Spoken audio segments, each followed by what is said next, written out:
Subscribe करें और bell दबाएं ताकि कोई खबर रह न जाए।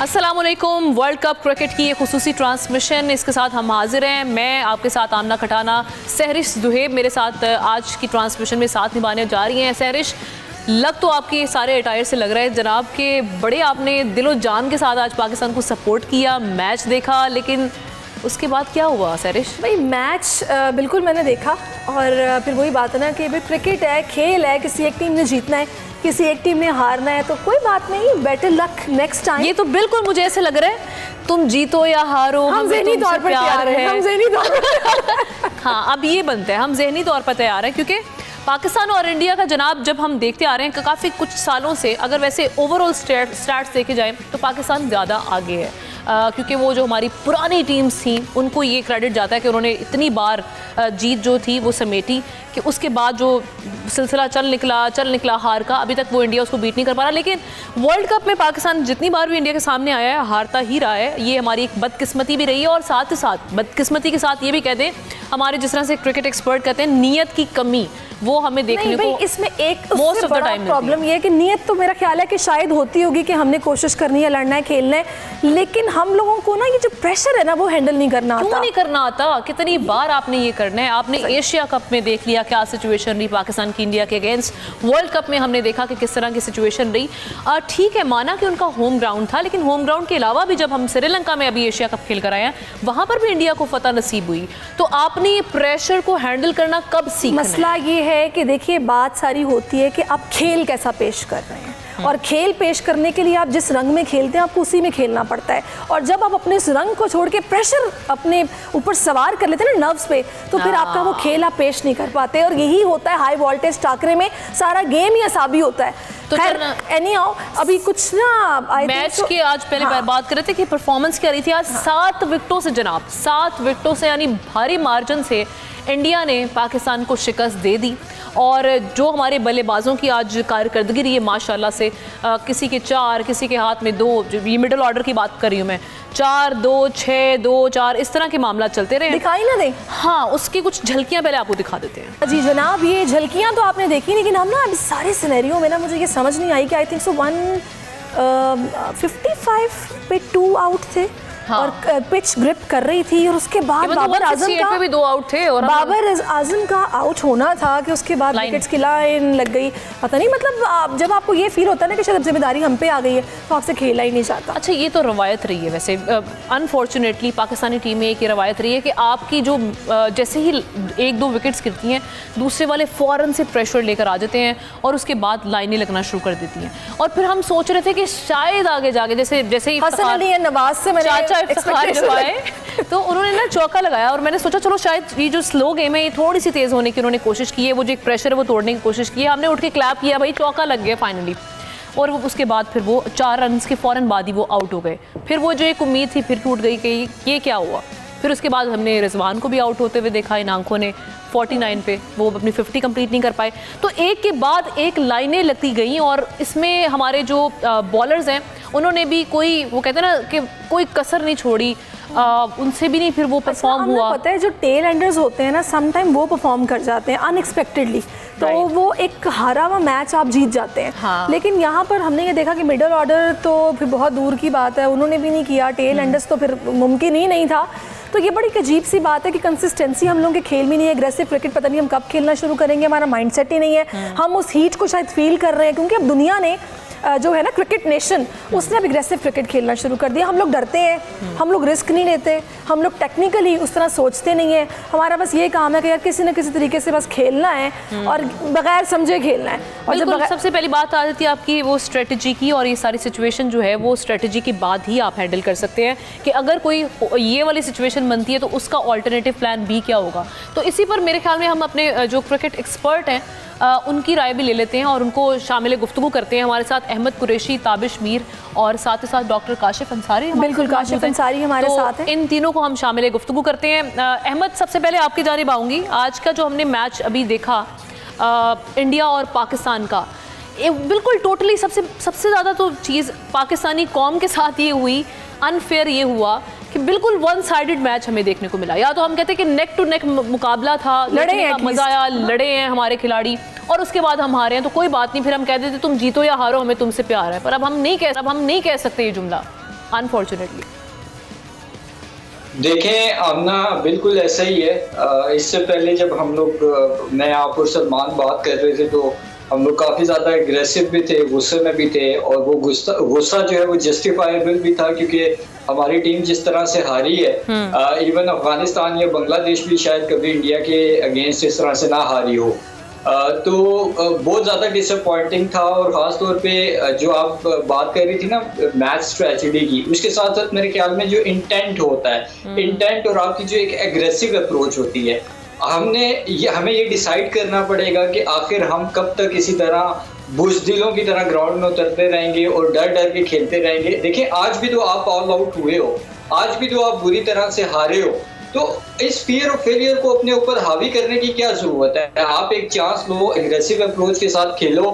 मतलब सबसे ज्यादा जो डिसअपॉइंटिंग चीज मेरे लिए है वो ये है कि पाकिस्तान क्रिकेट टीम 50 ओवर पूरे खेल भी नहीं सकी।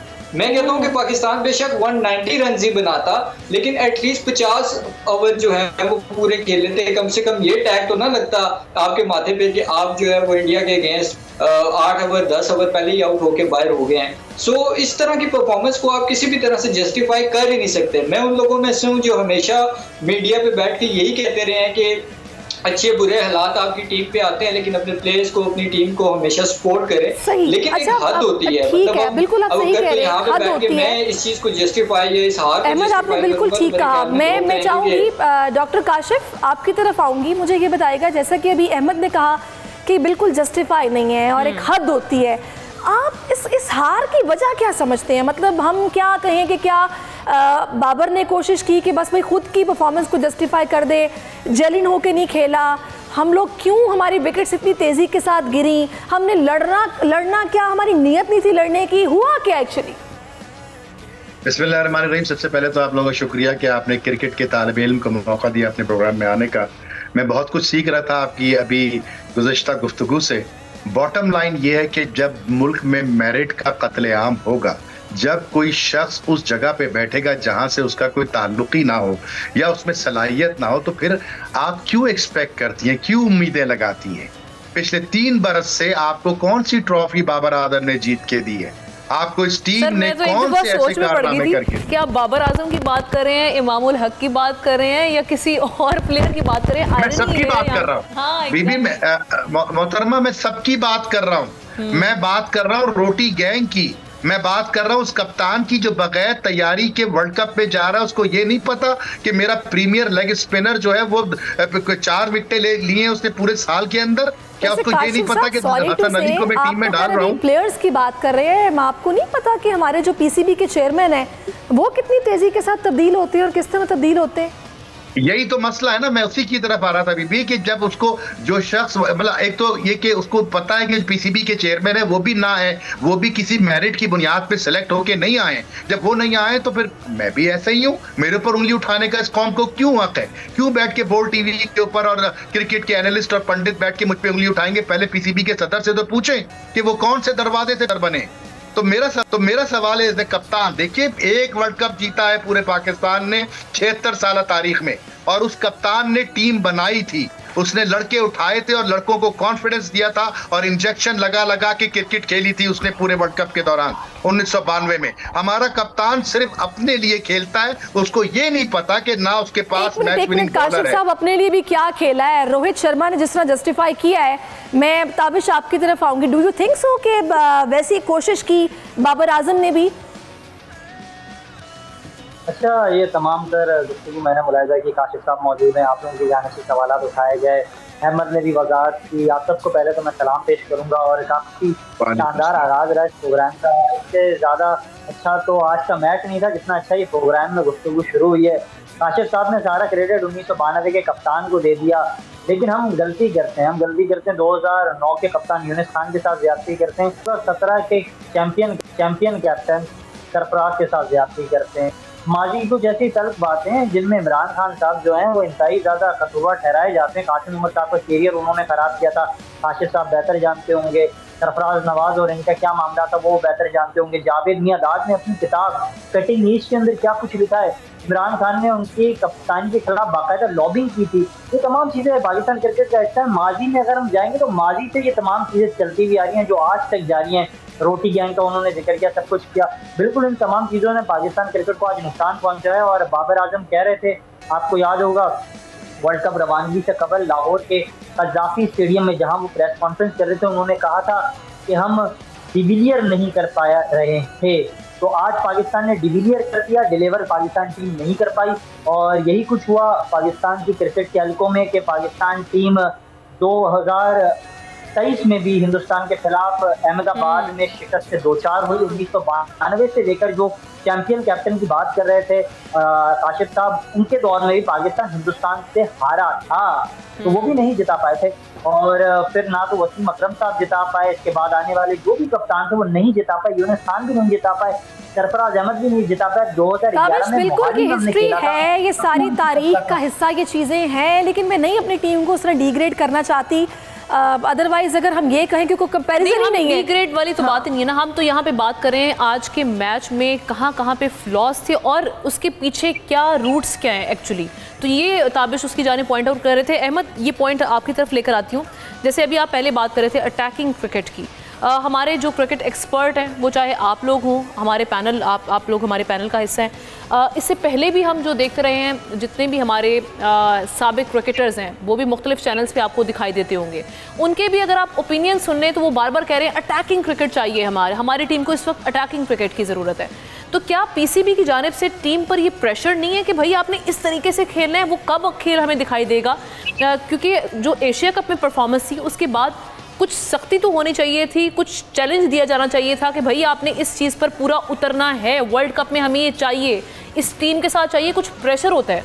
लेकिन वो हमें दिखाई नहीं दिया, नॉन सीरियसनेस दिखाई दी। वहाँ पर लग रहा था कि जैसे ये किसी को जवाब दे ही नहीं है। देखें आमना, पीसीबी के अपने लल्ले तलल्ले ख़त्म होंगे, याशियाँ ख़त्म होंगी, सैर सपाटे ख़त्म होंगे तो वो किसी चीज़ पे ध्यान देंगे। एक पीसीबी में आधे से ज़्यादा लोग मैं आपको आज लिख के देने के लिए तैयार हूँ, वो जिन्होंने शायद कभी अपनी ज़िंदगी में बैट भी उठा के देखा ना होगा कि बैट को किस तरह से पकड़ते हैं। अगर मैं उनको बैट दे के ना कहूँ कि आप खड़े होके अपना एक स्टांस लें तो उनका स्टांस भी ऐसा होगा कि जैसे टेप बॉल के प्लेयर्स का भी नहीं होगा।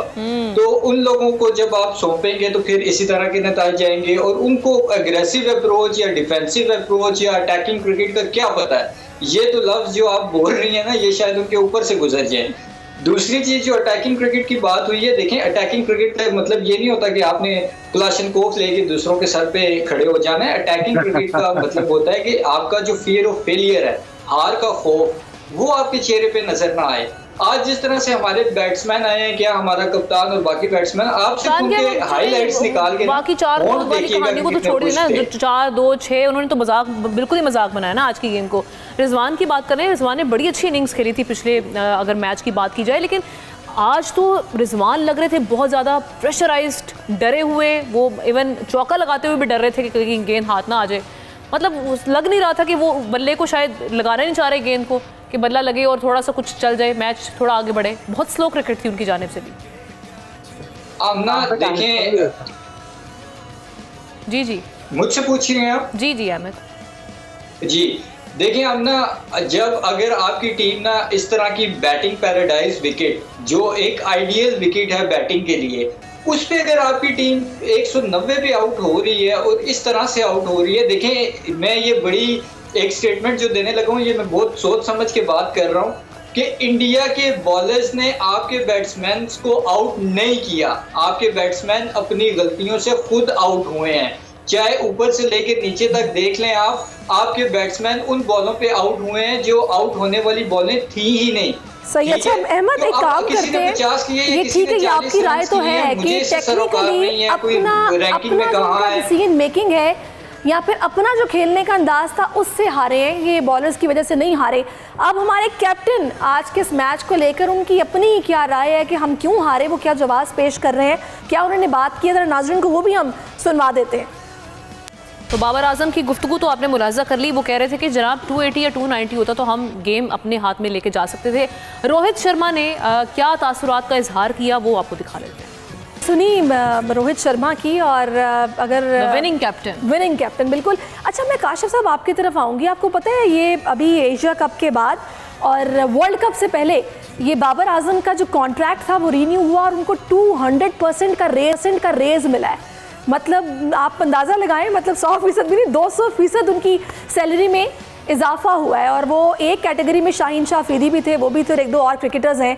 मतलब ये भी इनके कॉन्फिडेंस को चीज़ बूस्ट नहीं करती और इनकी परफॉर्मेंस फिर वही इनकंसिस्टेंसी नजर आती है। इस सवाल के साथ ना एक चीज़ मेरे भी माइंड में थी और मैं पहले से ही सोच रही थी कि ये चीज़ आपसे मैंने करनी। अगर ऐसी सिचुएशन होती है जब प्लेयर्स परफॉर्म नहीं करते, आप नहीं समझते कि ये जो मैच फीस होती है ये इनको अदाई ना की जाए, फिर देखते हैं कि ये परफॉर्म करते हैं अगली में या नहीं करते? ये इसका भी साथ जवाब दीजिए। बहुत खूबसूरत बात आपने की और बड़ा अहम नुक्ता उठाया है। ये ब्लैकमेल किया गया है पीसीबी को, और कॉन्ट्रैक्ट इन्होंने जो साइन किया है वो अपनी भारत रवानगी से 24 या 48 घंटे पहले किया है। और एक एजेंट हैं, वो सेम एजेंट हैं जो इंतजाम उल हक के भी हैं, बाबर के भी हैं, रिजवान के भी हैं शायद, और शाहीन के भी हैं। और उन एजेंट ने बाकायदा से रेट निगोशिएट की और अपनी मर्जी के 42 लाख रुपए पर मंथ बाबर, रिजवान और शाहीन को मिलेंगे, और 30 लाख रुपए इंतजाम उल हक ले रहे हैं उस कौम से जहां बिजली नहीं है, पानी नहीं है पीने का, और स्कूल नहीं है, दवाइयां नहीं है, बच्चों की तबीयतें और बच्चों की बीमारियां दूर करने का। और उसके बाद जाकर के जब ग्राउंड में उतरते हैं तो खौफ के वो चेहरे और वो हमारे परचम के साथ मजाक करते हैं। ये हमारे 25 करोड़ आवाम के साथ ये मजाक करते हैं। क्या बात करें, हम आप क्यों नहीं समझते इस बात को? आप समझते क्यों नहीं है कि ये तैयारी 4 साल से होनी चाहिए थी? खुदारा ये समझे, जो एक साहब ने बात की, बहुत उम्दा बात की। हम पॉलिटिकल प्रॉब्लम्स में नहीं जा रहे कि मियादाद ने क्या कहा और इमरान ने क्या कहा। इमरान खान, यूनुस खान और सरफराज नवाज, मोहम्मद सरफराज, इन तीनों को बैठालते और पूछते आपने कैसे ट्रॉफियां उठाई थी अपने जमाने में, बताइए जरा, हमें सिखाइए। इन 4 सालों में उनकी जानिब से हमारे लेजेंड्स रहे हुए हैं, हम उनका जरूर इस पे यहाँ पे जिक्र करेंगे। आपने बैठा दिया टेलीविजन पर कि फला स्टेशन पे आप बैठिए और अपनी मायराना राय दीजिए, और उठा के ले आए एक शख्स को मिडिल सेक्स के, क्या आओ हमारी टीम के कोच बन जाओ। यहाँ पर पूरे का पूरा बोर्ड, आपको नहीं पता किस तरीके से वो बैठते हैं और कैसे उनसे राब्ते होते हैं, उनको रखा जाता है। जहाँ जरा फील होता है कि जनाब ये लॉबी का पार्ट नहीं है और जरा हटके चलेगा, उसको वैसे ही फारिग कर दिया जाता है। यही है, क्योंकि यूनुस खान यस मैन नहीं है। जिस मुल्क में यूनुस खान जैसा क्रिकेटर मौजूद हो, जिसके खून में पाकिस्तान बसा हुआ हो, और हम उससे इस्तेफादा ना उठा सके, तो इससे बड़ी बदकिस्मती हमारी नहीं हो सकती। बिल्कुल सही फरमाया आपके एक पैनलिस्ट ने, मैं उससे 100% एग्री करता हूँ। हम उठा के लाएंगे उस और जो कि मेरे जहन में है, मैं चाहूंगी उस पर भी मैं आपकी राय लूँ। ताबिश, बल्कि इस पर आप मुझे बताइएगा। हम अक्सर क्रिकेट एक्सपर्ट्स को सुनते हैं कि इन्होंने क्या खेल पेश करना है, ये लड़के थक जाते हैं काउंटियां खेल खेल कर और प्राइवेटली लीग्स खेल खेल कर। तो अगर चलो थकना अपनी जगह पर, लेकिन मेरा ख्याल है कि जब इतना खेलते हैं तो हर तरह की पिच पर खेलना, हर तरह की बॉल को खेलना इनकी तो हाँ फिंगर टिप्स पे होना चाहिए। यहाँ पर आकर ये सारा इनका खेल खत्म हो जाता है, कंसिस्टेंसी नजर नहीं आती है, आसाब शिकन मुकाबलों में ये हार जाते हैं। तो थकावट है, वजह क्या है फिर? बिल्कुल आपने वजह फरमाया। ये सवाल अक्सर हम भी जो है क्रिकेट एक्सपर्ट्स हैं या फिर क्रिकेट पंडित हैं, साबिक खिलाड़ी, उनसे करते हैं, लेकिन उनकी जाने से ये रद्द-ए-अमल सामने आता है कि पाकिस्तान के जो खिलाड़ी हैं वो वाहिद खिलाड़ी हैं जो आपको हर लीग में नजर आएंगे, और ये जो खिलाड़ी हैं हर लीग में दस्तयाब होते हैं। हैरानगी इस बात की भी है, जब साबका रिजीम जो थी नजम अजीज सेठी साहब की, जिसको बाकायदा लीड कर रहे थे शकील शेख साहब रावलपिंडी से, वो बाकायदा मुनज़्ज़म अंदाज से तमाम चीज़ों को डील करते हुए दिखाई दे रहे थे, खिलाड़ी बाकायदा आज़ाद दिखाई दे रहे थे। उस वक्त पाकिस्तान टीम के पास आपके पास 12 बॉलर्स थे बैकअप पे, लेकिन जब नसीम शाह इंजर्ड हुआ आपके पास बॉलर्स ही नहीं थे। इसलिए नहीं थे क्योंकि तमाम बॉलर्स लीग में बॉलिंग कर करके इंजरी का सामना हो गया। एहसान उल्लाह को इंजरी हो गई, नसीम शाह को इंजरी हो गई, मोहम्मद हसनैन को इंजरी हो गई, आपका कोई बैकअप पे प्लान नहीं था। उसके बाद जब नया रिजीम आया, उस वक्त चौधरी मोहम्मद ज़का अशरफ से मेरी गुफ्तगू हुई, और उस वक्त के साबिक चेयरमैन पीसीबी खालिद महमूद से जब मेरी गुफ्तगू हुई, उन्होंने कहा ज़का अशरफ साहब कोशिश कर रहे हैं, वो कायल कर चुके हैं उस वक्त की हुकूमत के लोगों को, और वो अब आएंगे, उनका चेहरा आने वाला है बतौर चेयरमैन पीसीबी। और यही हुआ, और फिर उन्हें बाकायदा ब्लैकमेल की गई, जिस तरह से काशिफ साहब ने निशानदेही की, बाकायदा ब्लैकमेल किया गया। इंजमाम और वो जो एजेंट था, जो इंजमाम और बाबर का एजेंट है, वो एजेंट बाकायदा ब्लैकमेल कर रहा था। अफगानिस्तान सीरीज से पहले सेंट्रल कॉन्ट्रैक्ट के मामला को हल होना था, लेकिन वो वर्ल्ड कप से कबल हल हुआ, और इतने बड़े जो है सेंट्रल कॉन्ट्रैक्ट की रकम तय की गई। आप देखें अब जो ये तमाम तर चीजें होती, आज को जो मैच हुआ उम्मीदों से ज्यादा हमने तवक्कात रखी थी, और जो तवक्कात नहीं, खैर वैसे इतनी तवक्कुआत, मैं फ्रैंकली स्पीकिंग जिन से मैं बात कर रही थी वो एशिया कप वाली कारकर्दगी देखी, और अब जो हमारा पास्ट रहा है इंडिया के साथ मैचेस वाला, उसको देखते हुए इतनी तवक्कुआत नहीं थी। बिल्कुल, मैं तो इंटरप्ट कर रहा हूँ कतई कलामी की माजरत में ये चाहूँगा आपके नाजरीन को मैं बता सकूँ आपके चैनल के तवज्जुह से ज़हीर अब्बास साहब से आज मेरी गुफ्तगू हुई, और एशियन ब्रैडमैन साबिक कप्तान ज़हीर अब्बास साहब वो इंतहाई मायूस दिखाई दी। उन्होंने कहा पाकिस्तान टीम में तजर्बेकार खिलाड़ी मौजूद नहीं है। आप देखते हैं 155 पर जब 2 खिलाड़ी आउट होते हैं और आपकी पूरी टीम धर्म से गिर जाती है, ढेर हो जाती है। ठीक है ताबिश, ऑब्वियसली हमारे जितने भी क्रिकेट एक्सपर्ट्स हैं वो अपनी मायूसी का इजहार करें, उनके पास जो टिप्स हैं वो शेयर करते रहते हैं, लेकिन उस तरह से देखते हैं कि उनको चीज़ों को कंसिडर नहीं किया जाता। काशिफ अंसारी साहब, चूँकि हम अब उनके पास भी वक्त कम है तो मैं चाह रही हूँ कि मैं उनसे पहले बात करूँ। अहमद, आप तो हमारे साथ मौजूद हैं ट्रांसमिशन में थ्रू आउट। काशिफ, ये जिस तरह से अभी हम सिचुएशन देख रहे थे आज के मैच में, आप समझते हैं कि इंडिया ने अपनी बॉलिंग पे बहुत ज़्यादा काम कर लिया हुआ है, या फिर हमारी बैटिंग माशाल्लाह से इतनी ज़्यादा कमज़ोर हो चुकी हुई है, हम डिक्लाइन की तरफ जा रहे हैं, तो हमें इंडियन जो बॉलर्स थे वो बहुत ही मजबूत दिखाई दे रहे थे? नहीं, माशाल्लाह आपने बड़ा खूबसूरत एक दफ़ा फिर बहुत खूबसूरत सवाल किया है। इसका जवाब हार्दिक पांड्या ने दे दिया आज। हार्दिक पांड्या ने कहा कि हमने पाकिस्तान को नहीं आउट किया। वही था, एक पैनलिस्ट ने आपने बड़ी खूबसूरत बात की थी कि साहब हम उनकी बॉलिंग से ज़्यादा हमने खुद विकेटें गंवाई। तो हार्दिक पांड्या ने कहा कि रिजवान और बाबर ने हमारे लिए मौका फराहम किया कि हमारे एवरेज बॉलर भी दुनिया के टॉप नॉच बॉलर लगना शुरू हो गए और विकेटें निकालना शुरू हो गए। तो ये सारा का सारा जो सहरा है वो हमारी बैटिंग के सर जाता है, उस खौफ के सर जाता है और उस डीमेरिट के सर जाता है जो पिछले चंद 75-76 सालों से हमारे मुल्क का एक असासा बनी हुई है। नाउजुबिल्लाह। असल मसला यही है कि जो टीम बनानी थी मेरी, प्लीज इसको समझें, 4 साल आपके पास थे वर्ल्ड कप की टीम बनाने के लिए, कप्तान बनाने के लिए, मिडिल ऑर्डर बनाने के लिए, आपने जाया किया। आपकी टीम में एक ऑफ स्पिनर नहीं है, आपका लेग स्पिनर विकेट ले नहीं रहा। आपकी वो कितनी अच्छी बात की उन्होंने कि आपके खिलाड़ी सारा साल इंटरनेशनल लीग खेल के पैसे बटोर रहे हैं। यहाँ पे उन्होंने अपने प्राइस टैग लगाए हुए कि मुझे 10 इतने पैसे दो, मैं फला लीग में खेलूंगा। हिंदुस्तानी क्यों नहीं खेलते? हिंदुस्तान का एक खिलाड़ी भी नहीं खेलता आईपीएल के बाद। वेरी सॉरी टू से, अल्लाह अल्लाह करके अंकल से जान छूटी थी। उसके बाद यंगस्टर्स अगर टीम में आए तो वो भी परफॉर्म नहीं करके दे रहे, तो इस पर अफसोस ही किया जा सकता है। और मेरिट की धज्जियां जैसे कि आपने पहले भी कहा कि उड़ाई गई हैं और टीम बनाई नहीं गई इन 4 सालों में, जब फोकस ही नहीं था तो फिर जाहिर है वर्ल्ड कप से पहले ये सारी तैयारी करनी चाहिए थी। काशिफ अंसारी साहब का शुक्रिया अदा करें। नहीं कर रहा ना जी मेरी सुनिए मोहतरमा, मसला कप्तान और बोर्ड का है ना। कप्तान में अकल ही नहीं है, वो इसी पे खुश है कि मैं आईसीसी का नंबर 1 बैट्समैन हूँ। मैंने जिम्बाब्वे के खिलाफ 50 कर दिए, मैंने वेस्ट इंडीज के खिलाफ 100 कर दिए। पहले आप टीम के लिए खेलें, फिर अपने लिए खेलें, अपनी परफॉर्मेंस को बाद में नहीं। इन लोगों को पाकिस्तान से कुछ नहीं लेना देना, ठीक है, इनको अपने रिकॉर्ड से लेना देना ना। मुझे बहुत अफसोस के साथ मैं ये बात कर रहा हूँ, ठीक है, हम सिर्फ अपने रिकॉर्ड के लिए खेलते हैं। बिल्कुल सही है। काशिफ अंसारी साहब, आपका शुक्रिया अदा करेंगे। ताबिश मीर, अहमद कुरैशी, आप हमारे साथी की तरफ नाजरीन हम जा रहे हैं और ब्रेक के बाद वापस आएंगे। तो ये बड़ी हम देख रहे हैं कि अभी काफ़ी हाइप पाई जा रही है, क्योंकि आज जो सारी सिचुएशन बनी उसमें सब मायूस भी हैं। ऑब्वियस सी बात है, गुस्सा भी आ जाता है। फैक्टर्स के हैं वही तलाश करने की कोशिश कर रहे हैं। अल्लाह करे कि ये लोग भी समझें उन चीज़ों को और उस पर काम करें। खैर, एक ब्रेक लेते हैं, ब्रेक के बाद गुफ्तगू का सिलसिला यूं ही जारी रहेगा। मिलते हैं after this break. Welcome back once again in खेल का जुनून। और जिस तरह से क्रिकेट ट्रांसमिशन में हम बात कर रहे हैं, आज पाकिस्तान वर्सेस इंडिया जो मैच हुआ और नहायत ही मायूस कुन मैच था पाकिस्तानियों के लिए, और आज दिन बन गया जनाब इंडियंस का। और वो वैसे पहले भी बनता रहा, ये कोई नई बात नहीं है। वैसे मैं एक बात बताऊँ, हम ना अक्सर ऐसा होता है, बल्कि होता आया है, पता नहीं क्यों हम लोग वर्ल्ड कप में इस तरीके से इंडिया के खिलाफ नहीं खेल पाते जैसे खेलना चाहिए हमें।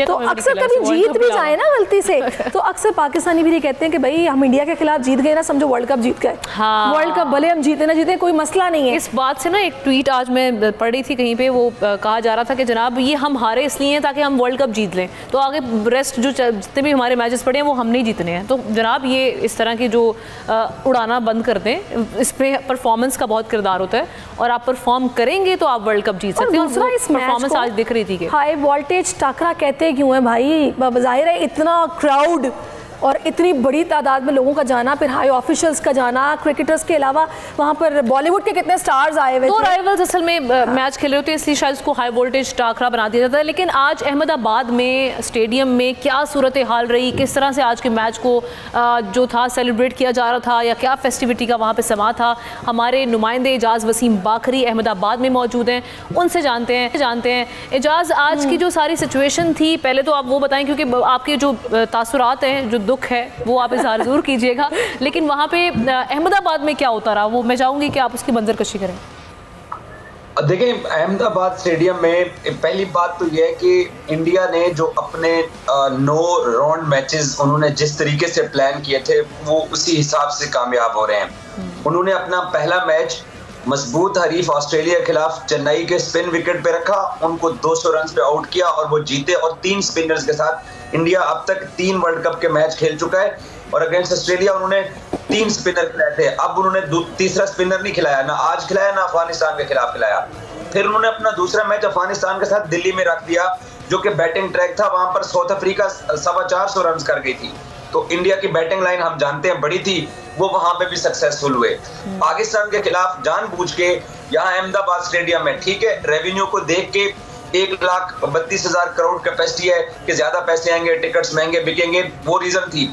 लेकिन उनका इसके पीछे ये भी थॉट था कि 1,32,000 करोड़ के सामने जब भी जहां पे भी पाकिस्तानी टीम पे एक बार प्रेशर इंडियन टीम ने बना लिया, बाकी क्राउड का प्रेशर है और हम पाकिस्तानी टीम को दबा सकते हैं, और वो इसमें भी कामयाब हुए हैं। एजाज, यानी कि आपका कहने का मकसद ये है कि हमारी हार की वजह प्रेशर हैंडल ना कर पाना है, या फिर अपने असाब पर सवार कर लेना है। अदरवाइज परफॉर्म हमने श्रीलंका के खिलाफ भी किया था, अब भी कर सकते थे।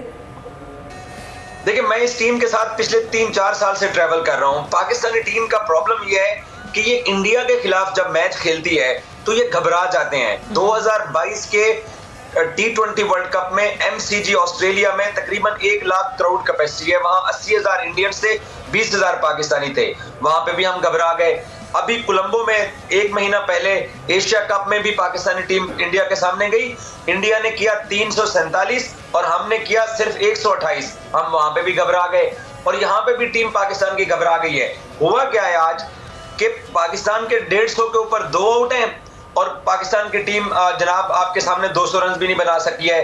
36 रन में पाकिस्तान की 8 विकेटें गिरी हैं, 36 रन में। तो इसका मतलब ये है कि बाबर और रिजवान जैसे ही आउट हुए उसके बाद पूरी टीम लाइन लग गई है।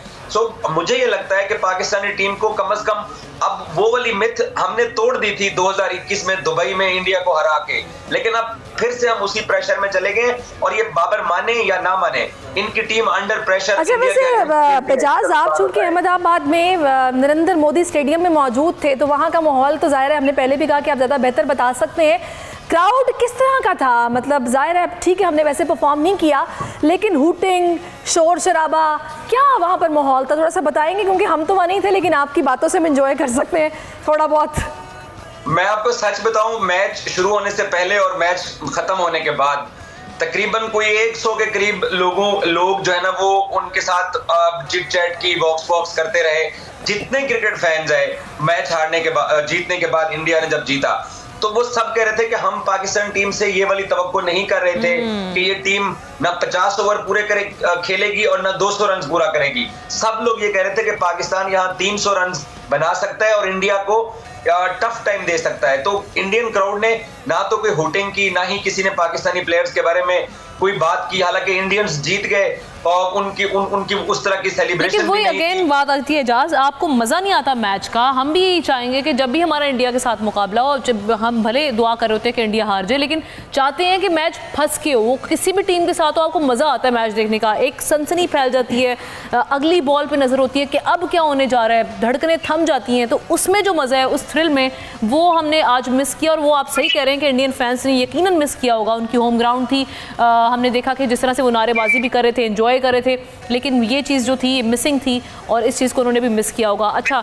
अहमद की जानिब जाते हैं। अहमद, आज के मैच की तो हमने बात कर ली, बड़ी मायूसकुन सूरत हाल थी। अब हमारे अगले जो मुकाबले हैं, साउथ अफ्रीका से हमारा मैच होना है, हमारा ऑस्ट्रेलिया से मैच हो चुका, लेकिन इंग्लैंड से हमारा मैच होगा, उसके बाद हमारा न्यूजीलैंड से मैच होगा। बड़ी टीम्स के साथ अभी हमने मुकाबले करने हैं। अफगानिस्तान और बांग्लादेश का तो चलो हम कह सकते हैं कि भाई यहाँ पे हम शायद जीत जाए, अफगानिस्तान के साथ तो वैसे बड़ा मुश्किल किस्म का मुकाबला हुआ था।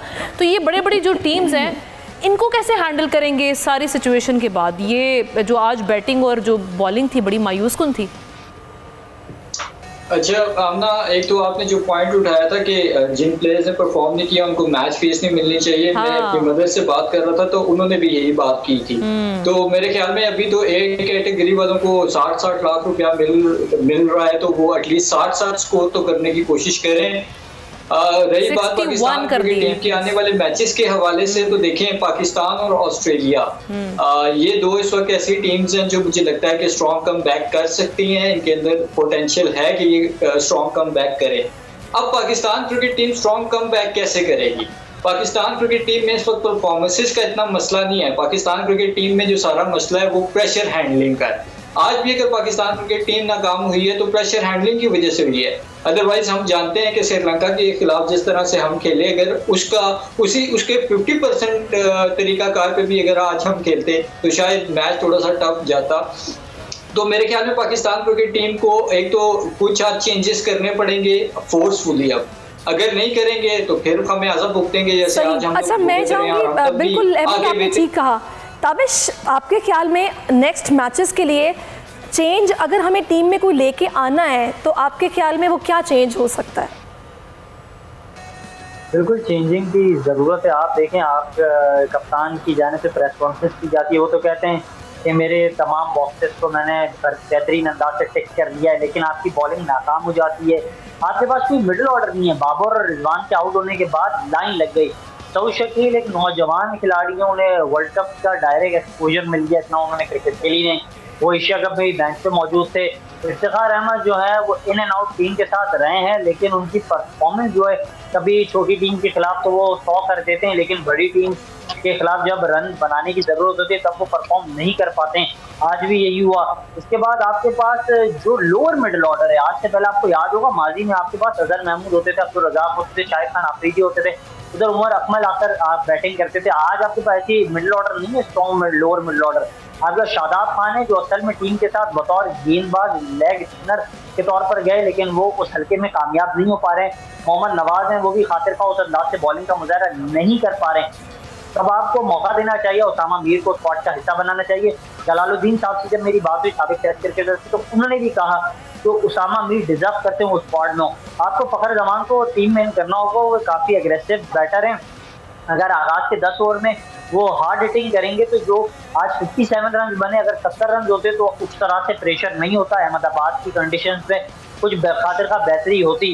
तो अब्दुल्ला शफीक इस हल्के में फिट है, लेकिन इमामुल हक को क्योंकि आपको टीम से ड्रॉप करना होगा, चाचा को अपने दिल पर पत्थर रखना पड़ेगा और अपने जो है घर के इंतहाई करीबी फर्ज को बेंच करना पड़ेगा। आज अहम फैसले अब इंतजाम को लेने होंगे। बाबर आजम को भी अपनी रोटी गैंग को टाइट पे रखना होगा अगर वो चैंपियन बनना चाहते हैं, और वो चाहते हैं कि वो अपनी कप्तानी से हाथ ना धो बैठें, क्योंकि अगर बाबर आजम ये मैच और इस वैसे अब मॉरली तो अगर ताबिश अगर मॉरली देखा जाए ना, तो अब तो बाबर आजम को इस इवेंट के बाद जैसे वर्ल्ड कप क्लोज होता है तो वो आके खुद रेस्ट कर लें कप्तानी से, वो खुद रिजाइन कर दें। अच्छा वो बोल रहे हैं इजाज़ करें, नहीं दैट्स अच्छा, ये मेरा अपना ओपिनियन है। अगर इजाज़ ये मेरा जो ओपिनियन है ना वो बिल्कुल आपसे लेंगे, हाँ, क्योंकि आप अभी हमारे साथ ही हैं। हमें ताबिश को और अहमद को भी अल्लाह हाफिज़ कहना है और ट्रांसमिशन का सिलसिला भी आगे जारी है।